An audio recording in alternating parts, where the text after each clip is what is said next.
በጾምም ሆነ በፍስክ ልታዘጋጁ የምትችሉት በጣም ቀላል የሆነ የሩዝ አሰራር ዛሬ ያሳያችኋለሁ። ይህን የሩዝ አይነት ከፈለጋችሁ ብቻውን ካልሆነ ደግሞ ከሌሎች የምግብ አይነቶች ጋር እንደ አማራጭ አብራችሁ ማቅረብ ትችላላችሁ።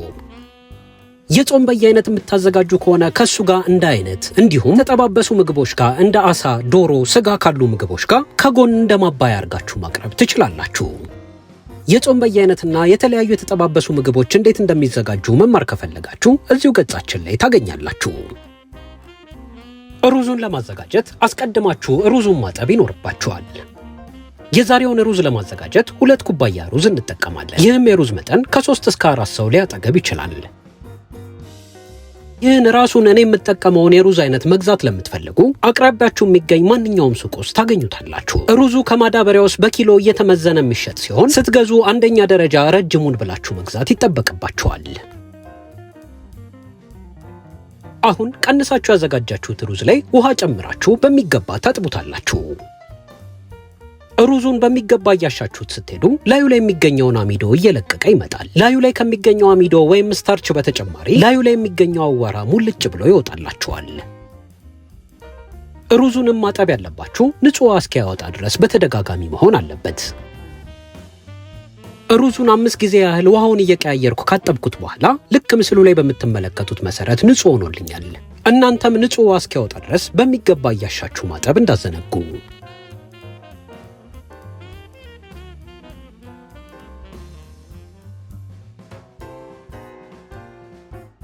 አሁን አጥበን ያዘጋጀነውን ሩዝ ድስት ላይ እናበስላለን።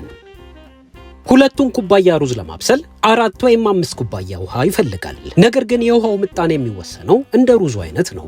የምትጠቀሙት ሩዝ በጣም ነጭ ሩዝ ከሆነ ለመብሰል ብዙ ውሃ አይፈልግም። ነገር ግን እንደኔ ቡኒውን የምትጠቀሙ ከሆነ ለመብሰል ተጨማሪ ደቂቃዎችና ውሃን ይፈልጋል። 2 ኩባያ ቡኒ ሩዙን ለማብሰል 6 ኩባያ ውሃ ተጠቅሜያለሁ። ሌላው ሩዙን ስትቀቅሉ መርሳት የሌለባችሁ ነገር ድስቱን ፈጽሞ መክደን የለባችሁም። ድስቱን የምትከድኑት ከሆነ ምስሉ ላይ እንደምትመለከቱት አረፋ ሊሰራና ሊገነፍል ስለሚችል ጥላችሁ መሄድ የለባችሁም። ሩዙ ከመብሰሉ በፊት ውሃውን ከጨረሰባችሁ ተጨማሪ የፈላ ውሃ ጠብ ጠብ እያደረጋችሁ ማብሰል ትችላላችሁ። በገጻችን በመለኛ ያዘጋጀናቸውን የተለያዩ የምግብ ግብዓቶች ማዘዝ ለምትፈልጉ የመለኛ ተከታታዮች የኢንስታግራም ገጻችን ላይ መልእክት በመላክ ማዘዝ ትችላላችሁ። አዲስ የጀመርነውን የሽምብራ ምጥን ሽሮም ገዝታችሁ ሞክራችሁት ቀና አስተያየታችሁን ለላካችሁልን ከልብ እናመሰግናለን። ሩዙ በሚገባ ከበሰለ በኋላ ይህንን ይመስላል። ሩዙ በስሎ ተጨማሪ ውሃ ውስጡ ከቀረ የፓስታ ማጥለያ በመጠቀም ማጥለል ትችላላችሁ። ሩዙ በደንብ ከበሰለ ልክ ምስሉ ላይ በምትመለከቱት መሰረት ከቡኒነት ወደ ነጭነት ይቀየራል። አሁን ሩዙ ላይ የምንጨምረውን አትክልቶች እናዘጋጃለን። ዛሬ የምናዘጋጀው ሩዝ ላይ ከምንጠቀማቸው አትክልቶች መካከል ካሮት፣ ድንች፣ ቲማቲም፣ ቀይ ሽንኩርት፣ ነጭ ሽንኩርትና ዝንጅብል ይገኙበታል። ምስሉ ላይ እንደምትመለከቱት የምትጠቀሙትን ድንችና ካሮት እኩል ልኬት አድርጋችሁ መክተፍ ይኖርባችኋል። በእኩል ልኬት ከትፋችሁ ካዘጋጃችሁት ካሮቱም ድንቹም እኩል ይበስልላችኋል። 2 ድንች፣ 2 ልጅ የሆነ ካሮት፣ 8 ፍሬ በቀጭኑ የተከተፈ ነጭ ሽንኩርት፣ በደንብ ታጥቦ ተልጦ የተከተፈ ትንሽ ዝንጅብል፣ በቀጭኑ የተከተፈ ቀይ ሽንኩርት፣ 1 ተለቅ ያለ በሚገባ የታጠበና የተከተፈ ቲማቲም። የምታዘጋጁት ሩዝ በደንብ ጣፋጭ እንዲሆንላችሁ የምትጠቀሙት ቲማቲም ብስል ቢሆን ይመረጣል። አሁን ምድጃ ላይ ውሃ ትጥዱና በቀጫጭኑ ከትፋችሁ ያዘጋጃችሁትን ልጅ የሆነ ካሮትና ድንች ትጨምራላችሁ። የምትጠቀሙት ካሮት ልጅ የሆነ ካሮት ከሆነ መሃል ላይ የሚገኘውን ግንድ ማውጣት አይጠበቅባችሁም። ያዘጋጃችሁትን ድንችና ካሮት መጥበሻ ላይ ዘለግ ያለ ውሃ ትጨምሩበትና ውሃው ከፈላ በኋላ የምድጃችሁን የሙቀት መጠን እዛው ከፍተኛ ላይ እንደሆነ ለ5 ደቂቃ ትቀቅሉታላችሁ። ድንችና ካሮቱን ገንፈል የምታደርጉበት ምክንያት በምትጠብሱበት ጊዜ ቆንጆ ሆኖ እንዲበስልላችሁ ያግዘዋል። ድንችና ካሮቱን ለ5 ደቂቃ ያህል ገንፈል ካረጋችሁት በኋላ የፓስታ ማጥለያ በመጠቀም ታጠሉታላችሁ። አሁን መጥበሻ ላይ 4 የሾርባ ማንኪያ ዘይት ታግላላችሁ። ዘይቱ ከጋለላችሁ በኋላ አጥልላችሁ ያዘጋጃችሁትን ካሮትና ድንች ታስገባላችሁ። የጨመራችሁትን ካሮትና ድንች ሰፊ ማማሰያ በመጠቀም የምድጃችሁን የሙቀት መጠን ከፍተኛ ላይ አድርጋችሁ እጃችሁ ሳያርፍ ቶሎ ቶሎ ታማስሉታላችሁ። ካሮትና ድንቹ እየተጠበሰ ሄዶ ልክ ቀለሙን መቀየር ሲጀምር በቀጫጭኑ ከትፋችሁ ያዘጋጃችሁትን ዝንጅብልና ነጭ ሽንኩርት ታስገባላችሁ። የምትጨምሩት ዝንጅብልና ነጭ ሽንኩርት የዛሬው ሩዛችን ማጣፈጫ ሚስጥር ስለሆነ ብትጨምሩበት መክራችኋለሁ። በተጨማሪ ነጭ ሽንኩርትና ዝንጅብል ሲታይ ለማትወዱ አድቅቃችሁ ከትፋችሁ መጨመር ትችላላችሁ። ካልሆነ ደግሞ ከዚህ በፊት ያሳዩዋችሁን የዝንጅብልና የነጭ ሽንኩርት ዱቄት መጠቀም ትችላላችሁ።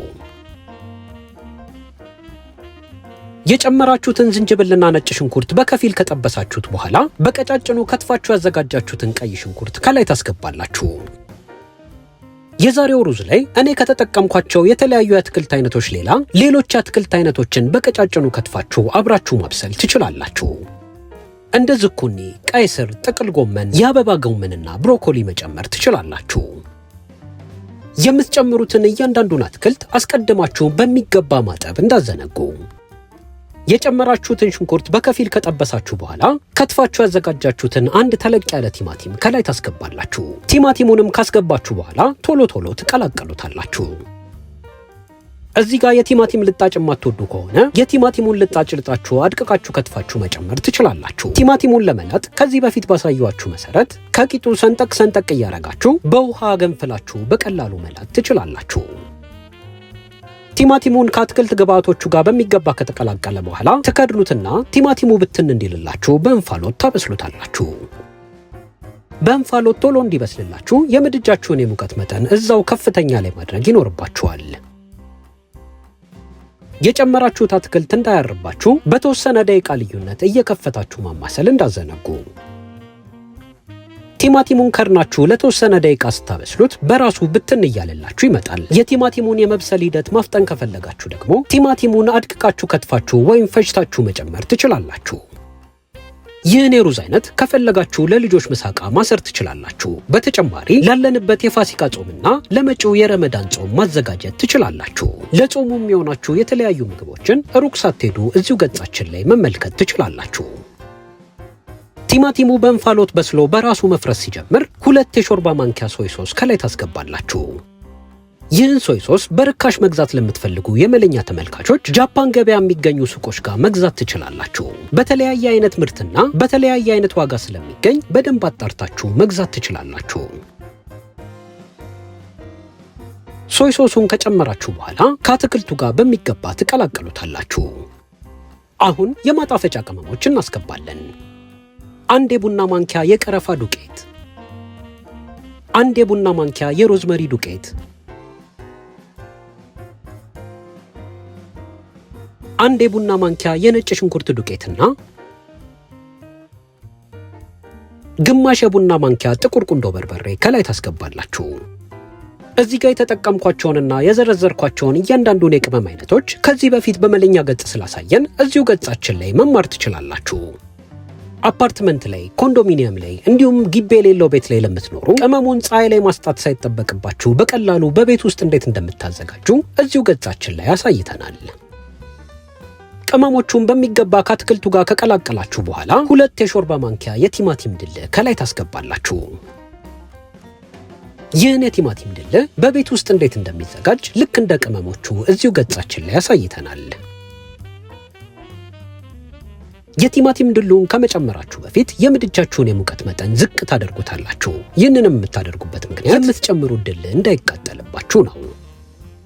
አሁን ቀምሳችሁ የምትፈልጉትን ያህል ጨው ከላይ ታስገባላችሁ። እዚህ ጋር መጠንቀቅ ያለባችሁ ነገር የጨመራችሁት ሶይ ሶስ በጣም ጨዋማ ስለሆነ በተጨማሪ ሩዙን በጨው ስለቀቀላችሁት የጨው ምጣኔያችሁ ላይ መጠንቀቅ ይኖርባችኋል። የሩዙ ስልስ ዝግጁ ከሆነ በኋላ ይህንን ይመስላል። አሁን ቀቅላችሁ ያዘጋጃችሁትን ሩዝ ከላይ ጨምራችሁ ቀስ ብላችሁ ትቀላቀላላችሁ። የዛሬውን የመለኛ ቪዲዮ እዚህ ድረስ እየተከታተላችሁት ከሆነ የት አካባቢ ሆናችሁ እንደምትመለከቱን አስተያየት መጻፊያው ላይ ጻፉልን። በተጨማሪ መለኛ ላይ ተመልክታችሁ በየቤታችሁ የሞከራችሁት ማንኛውም የምግብ እንዲሁም የመጠጥ አይነት ካለ እንደተለመደው የመለኛ የቴሌግራም ግሩፕ ላይ ፎቶ እንዲሁም ቪዲዮ እየቀረጻችሁ ላኩልን። እኛ ያሳየናችሁ የምግብና የመጠጥ አይነት ከሆነ አስተያየት እንሰጥበታለን። የጨመራችሁት ሩዝ እንዳይቦካባችሁ ሰፊ ማንኪያ ወይም ማማሰያ በመጠቀም ቀስ እያላችሁ ትቀላቀሉታላችሁ። ሩዙ ሲታይ እንዲያምርና ትንሽ የማቃጠል ይዘት እንዲኖረው አረንጓዴ ቃሪያ ከላይ ከትፋችሁ ትጨምሩበታላችሁ። ከቃሪያው በተጨማሪ የሾርባ ቅጠል ወይም የፐርስሊ ቅጠል አድቅቃችሁ ከትፋችሁ መነስነስ ትችላላችሁ። አሁን ያዘጋጃችሁትን ሩዝ አሳምራችሁ ታቀርባላችሁ። እኔ ለሩዙ እንደ ማባያ እንዲሆነኝ በቤት ውስጥ የተጋገረ ቂጣ አዘጋጅቼ አቅርቤያለሁ። የቂጣውን ማዘገጃጀት እዚሁ ገጻችን ላይ ቀርቦላችኋል። ከቂጣው በተጨማሪ ከዚህ በፊት ያሳያችሁን የተለያዩ የዳቦ አይነቶች አብራችሁ ማቅረብ ትችላላችሁ። ቀለል ያለ ሩዝ እንግዲህ ለጾሙ በዚህ መልኩ አዘጋጅታችሁ ማቅረብ ትችላላችሁ። ሁላችሁም በየቤታችሁ ሞክራችሁትም እንደምትወዱት አንጠራጠርም። በመለኛ ገጽ ሌላ እንድናሳያችሁ የምትፈልጉት ማንኛውም የምግብ እንዲሁም የመጠጥ አይነት ካለ ሁልጊዜ እንደተለመደው አስተያየት መጻፊያው ላይ ጻፉልን። እናመሰግናለን።